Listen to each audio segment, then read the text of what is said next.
Hello and welcome to this new episode of Bootstrapping Your Dreams show. I'm your host Manoj Agarwal and I'm excited to be having this conversation with Khalid Saleem. So Khalid is a world-known innovation influencer driving and facilitating strategic decision making for the board of directors and executives of multi-million corporations.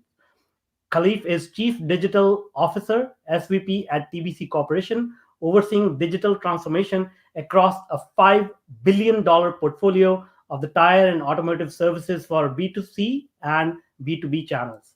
Khalid has been crafting digital product roadmaps, architecting innovative digital platforms and solutions, fueling omnichannel growth and digital transformation, generating over $4 billion in annual sales revenue at the Office Depot.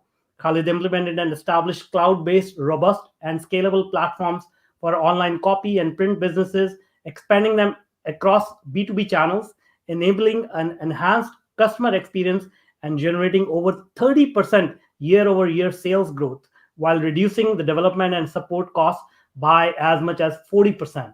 Khalid also is responsible for facilitating the development of Office Depot mobile apps across B2B and B2C channels, driving mobile app store ratings to 4.5 stars on Apple and 4.4 stars on Google Play, along with achieving 100% year over year growth for app downloads to 1 million devices.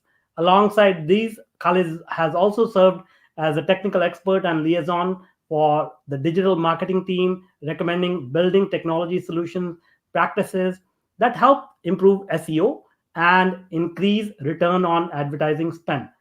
So, welcome, Khalid. Thank you very much, Manoj, and thank you very much for the kind and humble words. Really honored. Thank you. Thank you so much. I mean, you've done so much and you have achieved so much. I would love to understand a little bit of your history, your backstory. How did you get to this level of success? Tell us a little bit about that. Yeah, it's a long story. I mean, I would rather keep it short, but yes, it's all started back. I come from Pakistan, so I was born and brought up in Pakistan, and always been into sports. And one day, my dad, he had friends who were in computers, and he decides that he would buy me a computer, and so he gets me a computer. And of course, as any other kid, my first attempt at that was playing games. Yeah. A lot of time playing games and all that until one day. Those were the times when we had those 5 1/4 floppies, and you would basically put those in and run a game first. Put the DOS disk in, and then put the game disk in to be able to run something. And one day I realized, well, I could probably run another or install another game on one of the floppies that was running DOS. Yeah. So I erased the whole thing, and guess what? The computer would not start. And I'm thinking, what did I do? I just copied files, right? In my mind, I'm like, I didn't know anything. I was probably 10, 11 years old. And then I realized when we took the computer to one of the nearby, shop, they started explaining to me why and what happened. And that basically piqued my interest. And then from that point onwards, I mean, always inspired by technology and computers. And, I started back with computer software engineering as my degree and went into NC State to pursue computer science. And then from there onwards, I mean, went into PhD program for computer science. Did not get a chance to finish it because I went into the professional world before I got a chance to finish it. And started off with Office Depot as a developer. And then that journey is all behind me. But if I were to look at one key aspect of what basically got me interested into technology was a long time back when my dad got me that computer, which basically just had me at awe. I mean, we used to play Atari and other games, don't get me wrong, but that computer, that piece, that monitor, and that little CPU that was basically being run by a floppy drive just basically inspired me. And that's where it all began. That's awesome. No, I remember I had similar experiences when I was starting in computers. And I mean, I remember those 1.4-inch floppy disks and everything. All right, so that's awesome. Now, with your time at Office Depot, you were instrumental in bringing the apps to the App Store and everything. So, what were some of the key challenges you faced during that time? I think mobile apps were sort of new at that time, or Can you tell us a little bit about that? So yes, at Office Depot, actually, no, the apps weren't deployed well before my time, and when I say well before me taking over the app, so I won't take credit for me deploying the apps into the app stores or all that. There were a few folks who actually pioneered that, and Office Depot was definitely among the first to create a mobile app, especially in the Apple App Store. And then as time went along, I mean, everybody got onto that bandwagon, and then you had a plethora of apps all across the board. When I took over the app platforms, what we used to do is we used to have multiple technologies that we built. So you would use, either native, Objective C, or you would use Swift to build the iOS apps, and then on Android side, you will use Android Studio and all those things to build Android apps. And it was very inefficient for me in my perspective. And then also, when we were deploying at much faster scale on the desktop and the mobile side, we were not able to actually deploy the same pace on the mobile app side, because now you had to manage multiple platforms, and the team size was small too.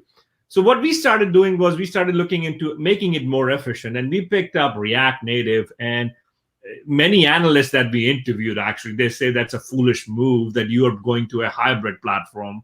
That is 2017, actually. And we were like, no, we have to do it because we have to be efficient. And I couldn't see, as being a developer, I could not see a developer struggling or pulling his hair out or her hair out, trying to figure out, now I have to build it again for the other one, or I need to tell somebody else to do this. Sure. So we basically leveraged React Native and went along that path.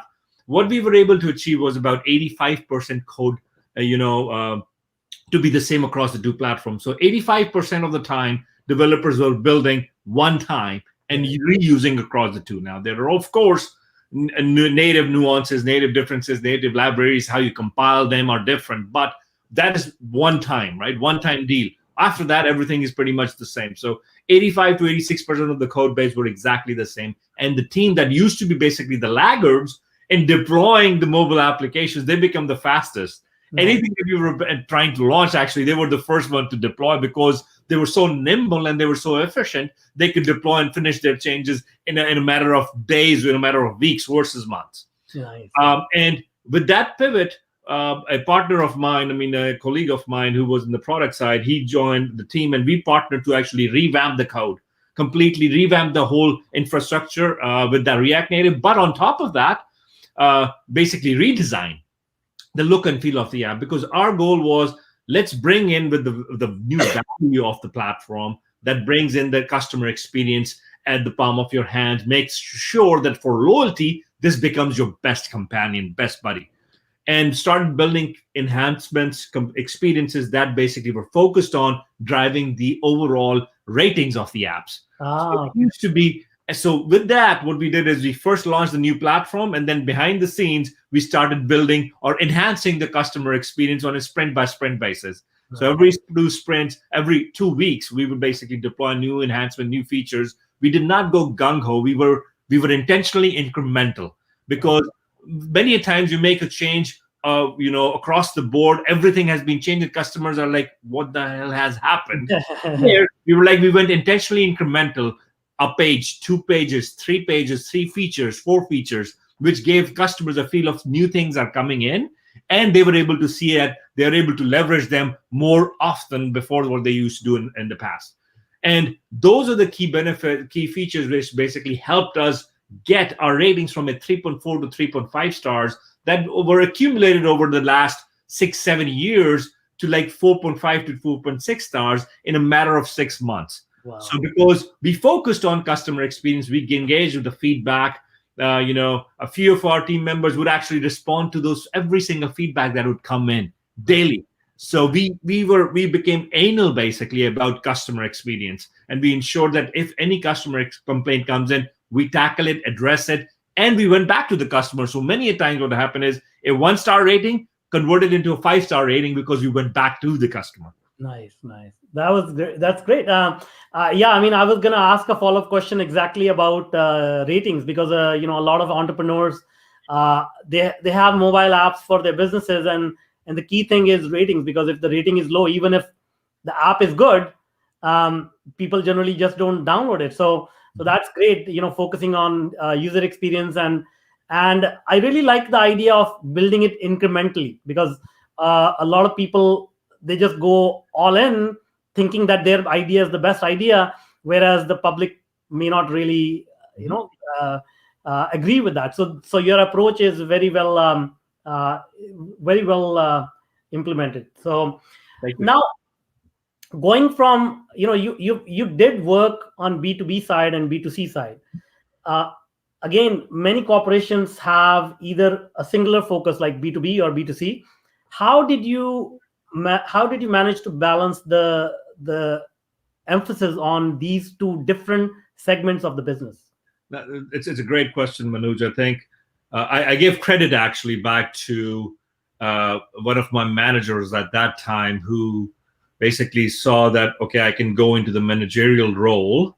And because I started as a developer in B2B space, so my mind was purely tuned towards how a B2B customer works. And I would partner with the business analysts, the business leaders, the business VPs, make sure that we can build experiences that are completely in line with the expectations of the B2B customers, because those varied, especially in 2008, 2009 versus what a B2C customer was looking for. And that at that point in time, when with my mindset towards ensuring that the technology does not lead the customer experience drives the technology, the manager saw something in me and she was like, okay, you should become a manager, right? And she started basically pushing it in some things under me because of the things that she saw. And then eventually the other leaders, they saw some opportunity in growth and career standpoint, and they saw that, yes, I can potentially handle that. So my mind always started from the B2B side, right? So when I got into B2C, it was, for me, it was more of a understanding how I operate normally, right? So it was not that hard versus others who go from B2C to B2B. You're going from your personal experience or the customer's experience in the B2C side to B2B, and you're like, why people do it this way? So to me, it became very natural to adopt B2C, because I'm like, oh yeah, that's how I shop, or that's how my family members shop, or that's how my friends shop. Whereas in the B2B side, I had to learn, and that learning was as a developer, which I saw every single minute detail, because we would interact with our customers, we would talk to them, we would understand the nuances, the challenges that they are facing, and the pieces that we would build in collaboration with the product team or the business analyst or the marketing guys would be exactly what they're wanting, right? So the perspective was completely different, because you're hand holding a customer versus in B2C case, you're testing things out, or you have a customer who provided you feedback. You should be really grateful that they provided you that feedback, and now you can basically implement something that satisfies them. Yeah, So yeah. for me, it was really helpful, that background, that I started off in B2B first, because switching to B2C was relatively easier, in my opinion, in that case. I see. That's great. And so, e-commerce has taken a huge leap forward in 2020. And since you are a veteran of, this field, I like, how do you see, in the long term, e-commerce is going to affect our lives? Do you see that we are going to see more innovations, more sort of different ways of conducting business online? What do you see in the future, as especially after 2020, like, whatever has happened in 2020? Right. Yeah. So, well, if anybody had any doubts about e-commerce, I mean, those should be shunned completely by now. Yeah, It is here to say, in fact, it is here to define what the future looks like. yeah. There are a few things that will happen. The adoption of voice as voice native platforms is going to be different, because you can imagine, the Alexas, the Google Homes of the world, and other devices. They have done their job, but they're primarily used for, okay, play me a song or tell me what the weather is like, and so on and so forth, right? Mhm. E-commerce and m-commerce is going to shift into a more of a pattern based, demand based, or a recommendation or subscription based model. More and more it's going to be doing that. And with our devices, with our mobile devices that we carry in our hands and use it basically almost 24/7 nowadays, this is going to be very personalized. So the companies who will win in the e-commerce space will be who can personalize the experience to the point that the customer actually is wanting that specific, whatever they're looking for. Talk about even shows, right? Talk about even if I'm watching a movie on Netflix or Amazon Prime or HBO Max, whatever I'm doing, they're looking at understanding my watching patterns, and they are describing or recommending to me what show I should watch. Similar to that, now they're seeing on my mobile device, I probably search for nearby store for a specific, let's say cars as an example, search for entire installation near me. And then when I'm online on my laptop, they can tie back the same data to be able to say, oh, you know what, Khalid searched for this tire, show him this tire back on the website now. So the companies who will do great will be the ones who can tie these data together across all these devices that we have today. And many companies are already doing that. We are also embarking upon, and we are also have been investing into this space because we see a lot of value what personalization can bring you. Yes, there will always be nuances because sometimes you may be personalizing something which, let's say, Manoj has already bought.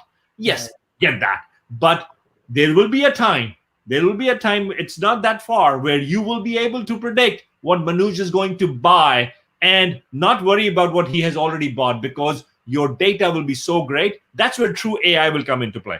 Right now, we are still leveraging machine learning to understand the descriptive nature of what he or she may have done from a customer standpoint and then apply it.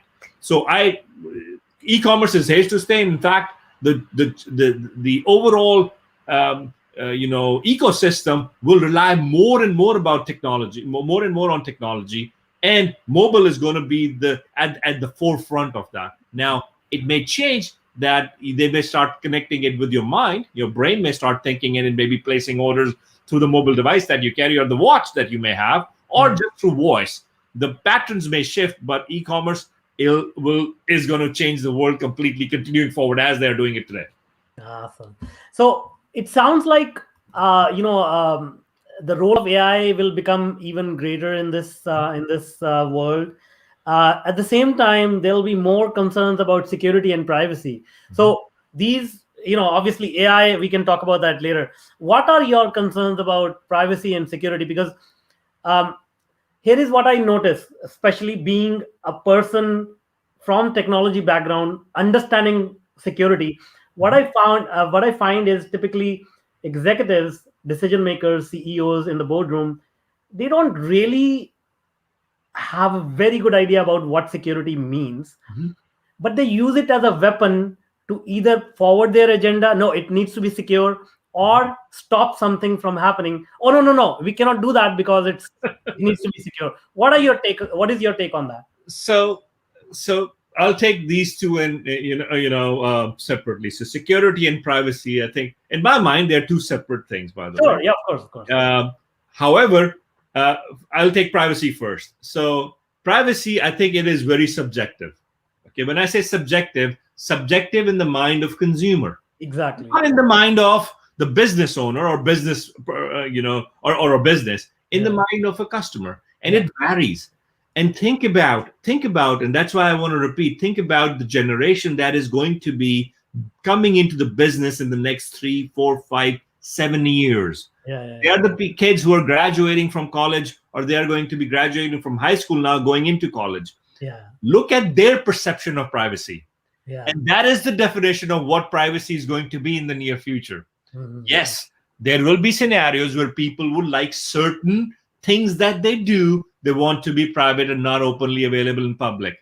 But with the exposition of social media, privacy is going to become very limited in terms of what it entails. Maybe I would say, it could very well become to be, if it is if it's a restaurant, don't capture my information, right? It may go down and it will very well go down to that level, because I don't care if I'm in the middle of a concert and somebody is basically, live streaming it and I'm part of it, or I'm doing it vice versa.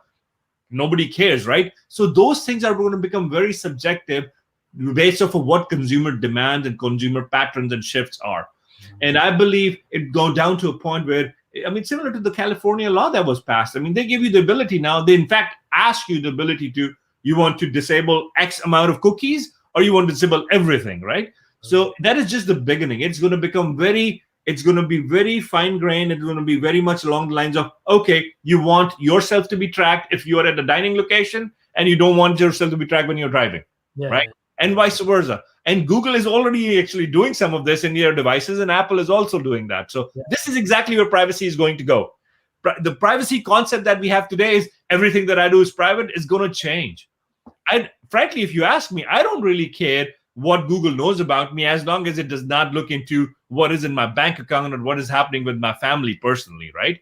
Those are the things that you care about. You don't care if it knows what am I browsing. I don't care. As long as you're not doing something bad, you're fine with it. So that perception will change, and that will become the norm with the new generation that's coming out. The kids, but frankly speaking, all they care is if their parents know about what they're doing or not. Yes. It is going to completely go down that path. So that's where the privacy piece stands. Security, I think it is going to be very integral going forward, as well as it's today. More and more attacks and hacks are happening on a daily basis, right? And as we go down to this as we go down of this privacy concept, you will have to ensure that, for example, if Khalid has marked that yes, his escapades across restaurants should not be captured, we need to first of all ensure that either the device goes into a specific mode that it's not being captured, or if it is being captured, it could be deleted right away. Or even if it is being captured, it is kept in some sort of an encrypted format that nobody can access or nobody can understand what it is, right? So security comes into every single piece of those three situations that I spoke about. That will continue to be important. Security will continue to play an important role, because banking, more and more people are going to be doing online banking only. It's even the people who were not doing it before, because of this pandemic, have shifted completely. My father-in-law, who barely used online banking, now is completely using online banking. So you can imagine the pattern shifts and how people are shifting towards. So security will be very important no matter where we land.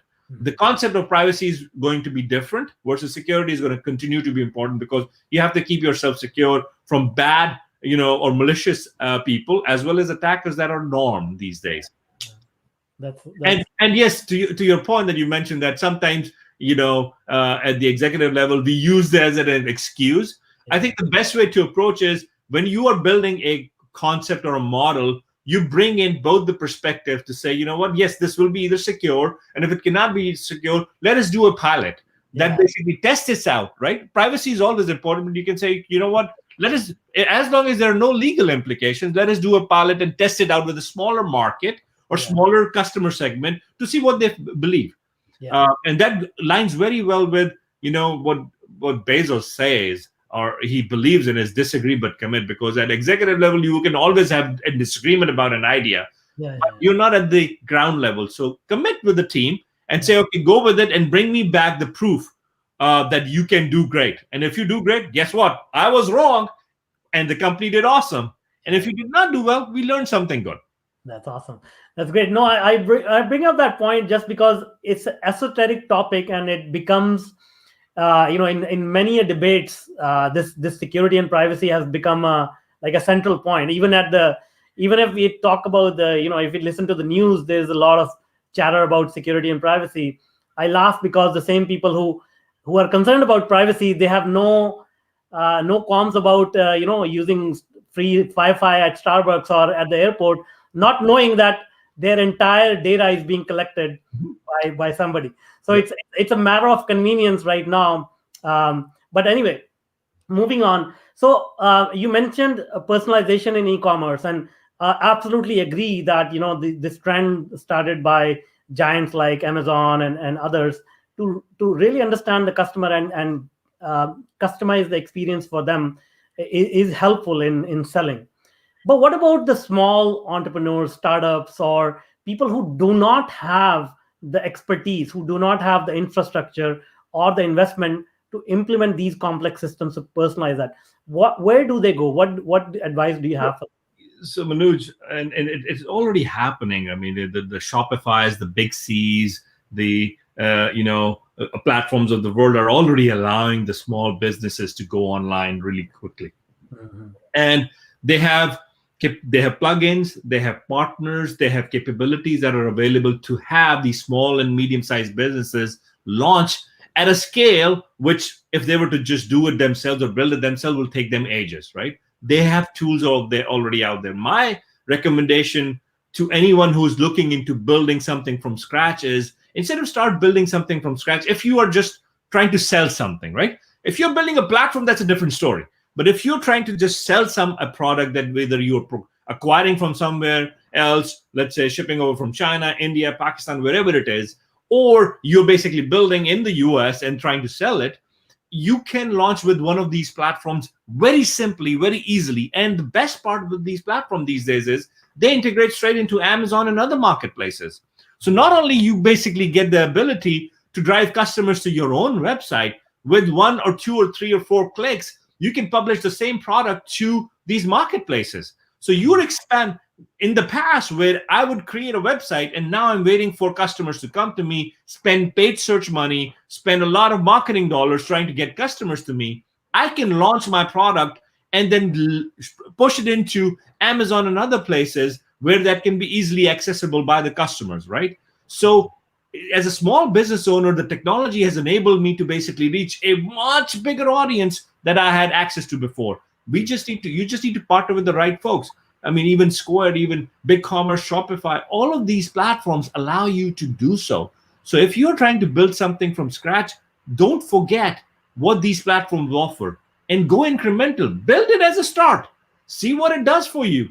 And then as it starts ramping up, and if you don't think that it provides you the right tools and the capabilities, then pivot into building something of your own. Because yes, to your point, personalization algorithm for my specific kind of product may be completely different than what Shopify may be offering or BigCommerce may be offering or the likes of other platforms may be offering.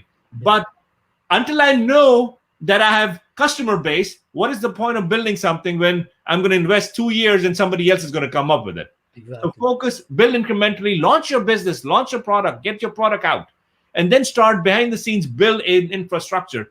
Even if you think about Amazon, I mean, they did not have everything built. I mean, they built everything in bits and pieces. And over the years, they grew to such a big, giant organization that basically we essentially can't live without today. Exactly. So, apply that startup mentality is very important. So as you're a small and medium-sized business owner, you are a startup, right? Yeah. But don't lose that startup mentality just because you have started to sell stuff or you want to sell something really quick and you're like, until I build a platform, I can't do much. Yeah. Pick a platform which is already existing, launch it, get the customers first. Once you have the customers, then rest of it is much easier to do, relatively easy. That's well said. Once again, I think you are demonstrating your ability to sort of do things incrementally rather than in one big shot. And I think, as you said, that is how successful startups, that is how successful organizations conduct their business. So that's a very good piece of advice. Now, moving on. So, you've been in various sectors. Obviously, you've been in consumer sectors, B2B, B2C. And now you're working in a totally different sectors, which is automotive, tires. Going from Post-it notes and binders to tires. What was that experience like? What are the insights you gained by switching industries at a drastic level like that? Wonderful question, Manoj. So one thing I always tell people that if you're looking for an opportunity, look for 3 things in that opportunity. One, it gives you it has a growth potential for you. You learn something brand new, right? And it is going to get you out of your comfort zone. Mm-hmm. If those 3 things match, you should take that opportunity, even if it lasts for a month. Mm-hmm. And I tell everyone that because you are taking a calculated risk in the sense, when I say calculated, in the sense that you will learn something new no matter what, and learning should never stop. So for me, that was basically what enticed me. And I'm a car enthusiast. I love cars, right? So for me, you can imagine myself, I may be running through tires almost every 9 to 10 months before pandemic, right? Yeah. Now with pandemic, that's a different story. But before pandemic, it was like that, literally. So to me, it was an added on benefit that, what, tires would be basically relatively inexpensive for me. Right? And I love cars, right? So for me, not only it was that I've been in the office supply and the B2B side of the business for quite some time in the retail side, So for me, it was basically an opportunity to learn a new side of the business, to learn a new side of the products, how they work and how they interact with the customers, and how that customer side works on the direct to consumer or business to consumer side. And then on the B2B side, there's a huge market on the B2B side where tires are being shipped from one place to another, installer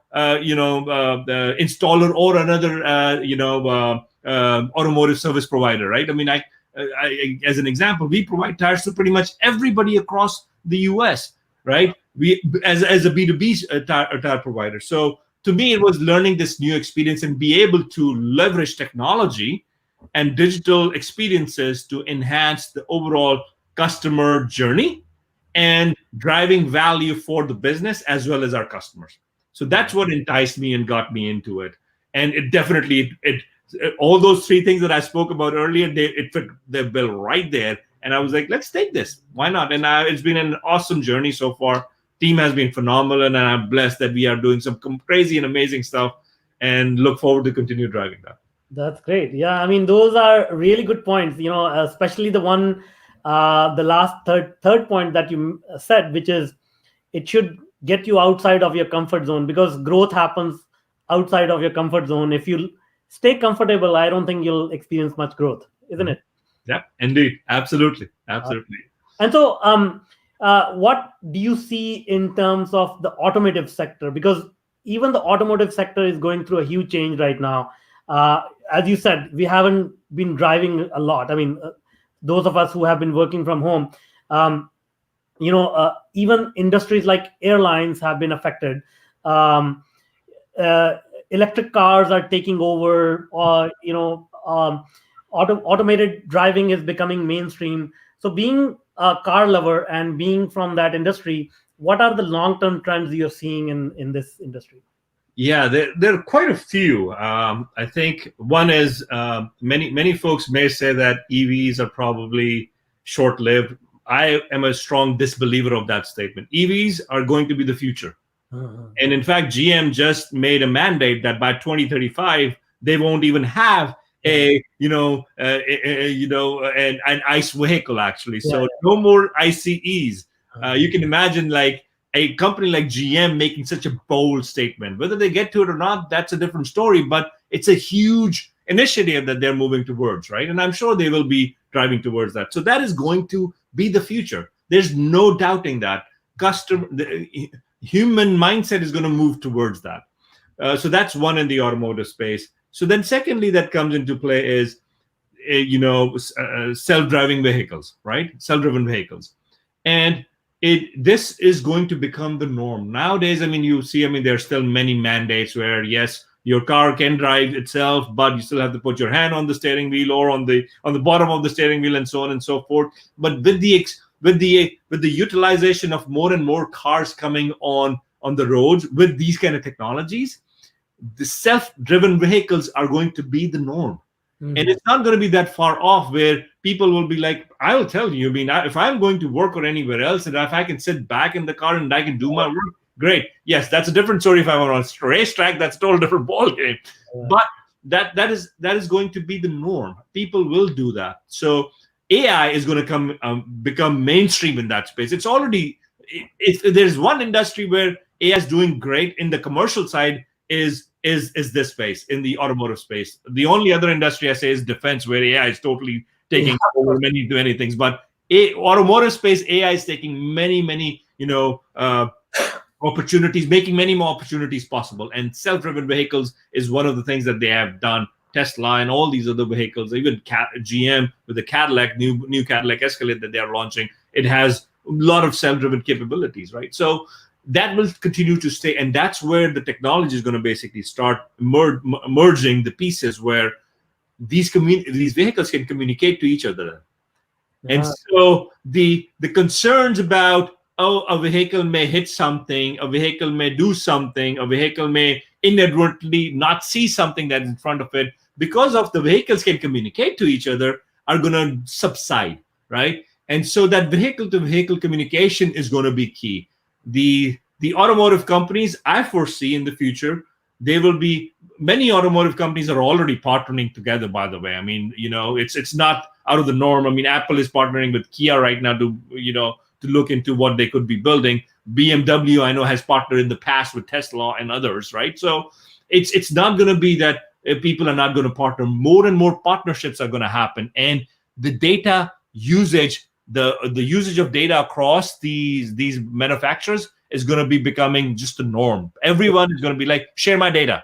It's going to be a platform where people will be sharing their data, because if I know from your data, I can help my vehicles be driven better by the autopilot or by this machine that is driving the vehicle. So the exposition and sharing of this data and knowledge will become key of where we take this automotive space in the future. And the companies who in the automotive space who will own a lot of data are going to be able to actually take the market share away, because that will become basically at that point your way of monetizing your approaches and solutions. And then in the aftermarket service industry space, I think it's too early to predict what happens to that, because with battery and electric vehicles, maintenance is basically very limited. You're looking at tires, right? So yes, we being in the tire business, tires will continue until a new set of tire technology comes. How about flying cars? Maybe flying cars will need tires too, I think. Correct, exactly. So until that time, so I still say for the next 10 years, probably tires are okay. I know Michelin and I know Goodyear and Continental are investing in technologies where they have longer lasting tires with less less prone to flats or less prone to hazards on the road. So they're working on those technologies, but it's going to take time, because you have to ensure the ride smoothness as well. So unless the tires can ensure the ride smoothness, people are not going to go for those. So it will take, let's say, maybe 10 years, but maybe that not that far. But the first two pieces that I mentioned in the automotive space are going to change how people basically drive. And I foresee that our kids, when they grow or when they are in their 20s, they'll probably be like, I don't want to even drive. I just want to use a vehicle that can drive me from one place to the other. I don't care. And that will become the norm, actually. That will be basically how people will travel. And, trains, fast, high-speed rails and all that, that's going to even further exacerbate the adoption of, I don't want to be in this driving mode. So that's what I see in the auto. That's great. I mean, and as a father of two young boys, I think that gives me some comfort that I'm driving the car. So that's awesome. Well, thank you so much. On that high note, let's end this conversation. But before I let you go, can you tell us how people can reach out to you if they want to connect with you? Sure, absolutely, Manoj. I'm very active on LinkedIn. You can reach out to me on LinkedIn. Just search for me.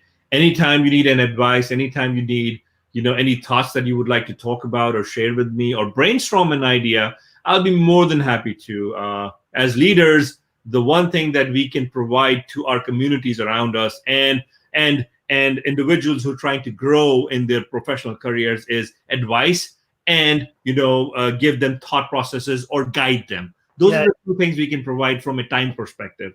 And if we cannot do that, then we are not doing a job as a leader. So I'm very active on LinkedIn. You can reach out to me through LinkedIn very easily. I have a blog as well, but I don't get an opportunity to keep that blog up to date very often. So I would say reach out to me over LinkedIn and connect with me, or send me an email or in-mail through LinkedIn, and I'll be more than happy to advise you or even get on a phone call with you and discuss whatever you would like to discuss with me. That's amazing. Thank you so much. I'll add the link to your profile in the show notes. Thank you very much. It was a pleasure talking to you. Take care. Bye-bye. Bye. Bye.